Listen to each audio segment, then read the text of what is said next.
तो बच्चों, आज हम एक लेसन पढ़ने जा रहे हैं और वो लेसन का नाम है दयालु चिंकी चिड़िया।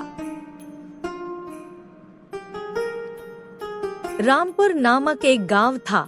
उस गांव के सभी लोग खुशी से रहते थे। वहाँ की हरियाली बहुत ही सुंदर लगती थी।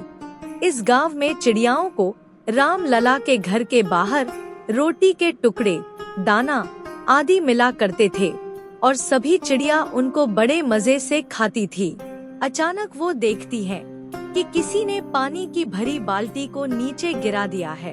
पता नहीं ये पानी को वेस्ट क्यों करते हैं। इससे अच्छा तो ये लोग पानी एक बर्तन में डाल दे हमारे लिए, जिससे हमारी प्यास भी बुझ जाएगी और इन्हें पुण्य भी मिलेगा।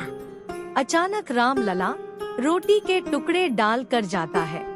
उसमें से चिंकी चिड़िया अपना दाना चुगने के बाद रोटी का सबसे बड़ा टुकड़ा लेकर उड़ जाती है। अरे ये चिंकी करीब एक हफ्ते से रोटी का सबसे बड़ा टुकड़ा लेकर उड़ जाती है। हाँ, तुम सही कर रही हो। लगता है उसने कहीं और भी अपने दोस्त बनाए हैं। मगर ऐसे कैसे चलेगा? कल चिंकी आएगी तो हम उसे ले जाने नहीं देंगे और रोक कर ये पूछेंगे कि वो ऐसा क्यों करती है। जब भी चिंकी चिड़िया रोटी का टुकड़ा अपने चोंच से उठाकर उड़ती थी, तो थोड़ी देर में उसके चोंच से रोटी का टुकड़ा गिर जाता था और वो परेशान हो जाती थी। एक दिन चिंकी चिड़िया के मन में एक ख्याल आता है और वह अपने दोस्त मिंकू बंदर से मिलने जाती है।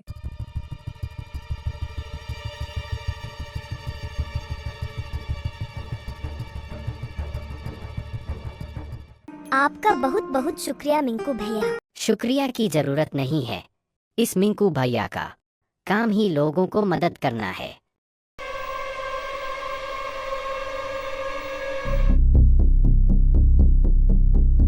अब मैं ठेले से केला उठाकर भाग जाता हूँ।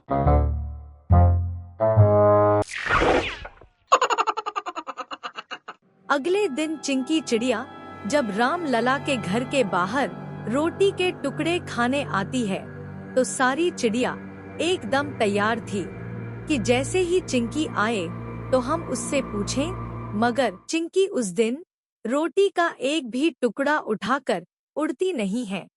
क्या हुआ चिंकी? तुम तो एक हफ्ते से रोटी का सबसे बड़ा टुकड़ा लेकर उड़ जाती थी, तो आज क्यों नहीं ले जा रही हो? दीदी गुस्सा मत करो, आप मुझे गलत समझ रही हो। मैं वो टुकड़ा उठाकर खाती नहीं थी। वो क्या है दीदी, पास ही के एक गांव में एक बहुत ही बीमार अम्मा रहती है और उनका कोई परिवार नहीं है जो उनको खाना दे सके, तो मैं कोशिश करती थी वो रोटी का टुकड़ा अम्मा को देने की। हाँ, ये सब तो ठीक है, मगर मैंने कल देखा था तुम बंदर भैया से भी कुछ बात कर रही थी। हाँ, मैं उनसे मिलने गई थी क्योंकि मैं वो रोटी का टुकड़ा उठाकर दूसरे गांव तक नहीं पहुंच पाती थी और वो रोटी का टुकड़ा नदी में गिर जाता था। तो मैंने मिंकू बंदर को ये बात बताई, तो मिंकू बंदर बोले, चिंकी तुम चिंता मत करो, मैं अम्मा को हर रोज दोपहर और शाम को केले देकर आ जाया करूँगा और उनका ख्याल भी रखूंगा। चिंकी हम सबको माफ कर दो, हम तुम्हें गलत समझ बैठे। कोई बात नहीं दीदी। और एक महीने बाद वो अम्मा ठीक हो गई। तो बच्चों, हमें भी चिंकी चिड़िया की तरह हर किसी के बारे में सोचना चाहिए।